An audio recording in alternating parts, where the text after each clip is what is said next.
Problems? We have no problems in this country. So I said, thank you very much. And I put the phone down very quickly, you see. I went the next day, and it was a complicated, long story, but by a miracle, I got in. And I was brought into this enormous room, about twice the length of this room, all empty booths. No one was visiting death row.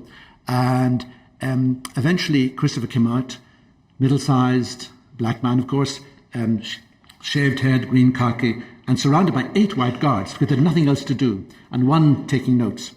And nothing worked because there was glass always between us, and he spoke, I couldn't hear. We moved to another booth, didn't work. It was very tense. Eventually, at the 7th booth, it worked. And at that point, we'd gone beyond embarrassment. Grace helped us, and we spoke as if we were on the beach, like friends, and it was wonderful. About 2/3 way through, I said to him, Christopher, can I ask, do you ever say prayers? And he said, no. Then he said, in front of all those men, would you teach me? And I said, yes. So I said something about prayer, and then I said we could say the Our Father together. And he put his head down. He didn't know it actually, and I had to say it, and he repeated it. But I'll always remember the simplicity and the surrender to God. He would put his head down, so determined to get it right. And I think he got grace at that moment, because after that, he absolutely became a man of God and a man of prayer. I brought him the Bible the next day, and about the 3rd or 4th visit, I remember he rushed to the window. Normally we had only 2 guards then, and he said to me, excited, did you ever read the story of the prodigal son? So I said, tell me. So he told me the story. I've never heard anything like it. It was talking about a homily. It was astonishing. But it was that marvellous grace. Then when I was leaving, I said to him, Christopher, if they go forward with this, I'd like to keep a vigil with you, so the Dominicans will let me know. In any case, we could write to each other.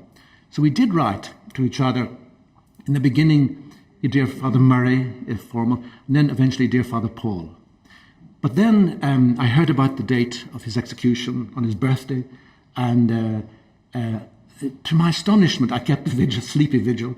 To my astonishment, then I got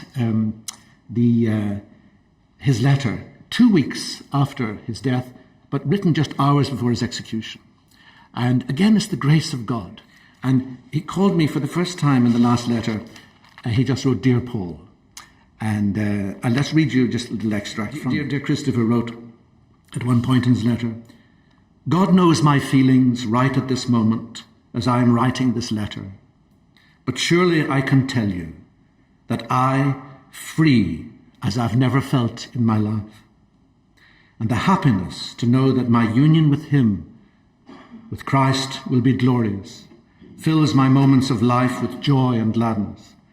Well, I wish you all the good in the world, and may you always think of me as you did in the past, because to know that you did was a great consolation to me. And may you go from one luck to the other luck all your life.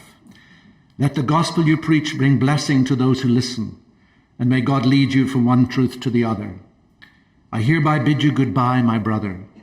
May the Lord go with you wherever your journey takes you. Farewell, my friend. I loved you as myself, and I am glad. Your friend eternally, Christopher.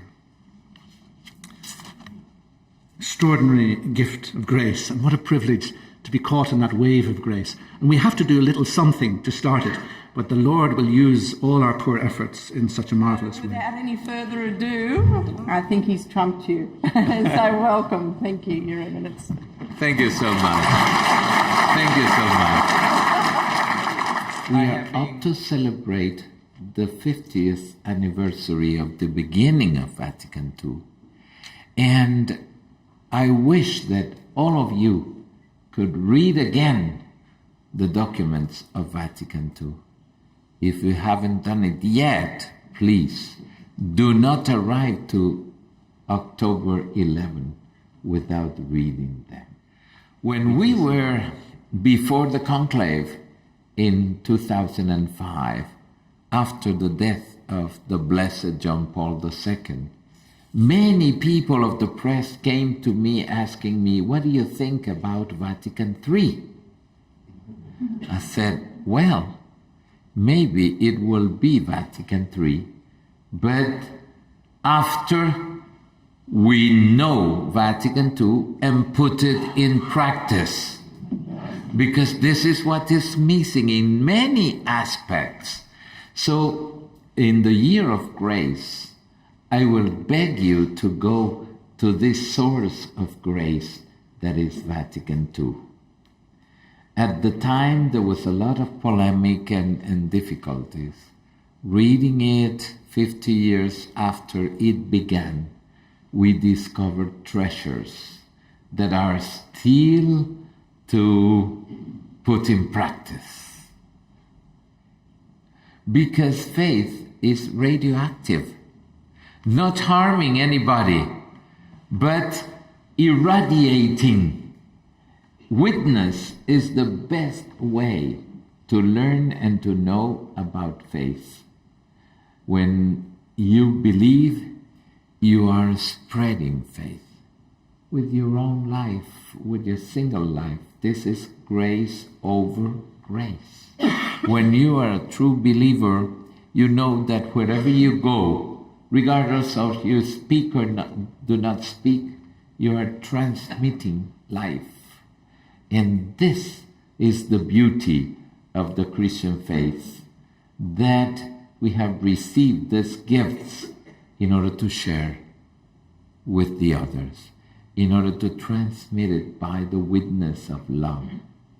I recall that the first Christians were not allowed to speak publicly or to preach or to spread the Christian doctrine.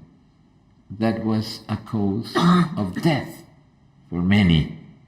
So how come the first pagans converted to Christianity? Only because they were looking the witnesses. Look, how do they love each other? It has to be worth to be like them. And the methodology hasn't changed. What the world needs, especially in this 21st century, is love. And it's the center of our faith. Why are we like we are? Because we are love. Because we love. Because we have been created by love, and our mission is to spread the love of God among everyone. This is the reason why Caritas exists. We are not a simple NGO like another one. We are not together in volunteer work because it makes me feel okay. It's not because what we feel, but because what I believe. And if I believe in a God that is love, the lesser thing that we can do is to spread out the love we have inside of us. The logic is different, like in the things of money. When people has a lot of money and is given money everywhere, one day who will have no money. In the things of love, it's all the contrary. When you love and you spread out love, every day you are capable of more love than before. Make the experiment and you will see that it's fulfilling a lot of the desires of a human person to love every day more and more.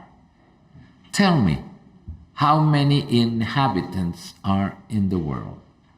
Immediately they answer, because even in the rural areas, you have internet, you have Google, you have everything. And so they said, 7 billion, very good. How many of these 7 billion are Christians, including Catholics and other Christians?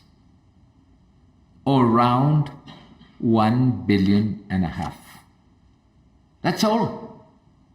20% of the world's population knows Christ and believes in Christ. What about the rest? And then another question. How come I have this privilege of knowing Jesus Christ and other peoples of the earth never heard about him? How come? We are transmitting. This is the real sense of tradition. To transmit a value, something that we consider is very important, and I can give my life for this, and to give it in order that many generations will know the grace, will know the person of Christ, and will know the joy of believing. This is a great challenge, not only for the young, but a great challenge for all of us.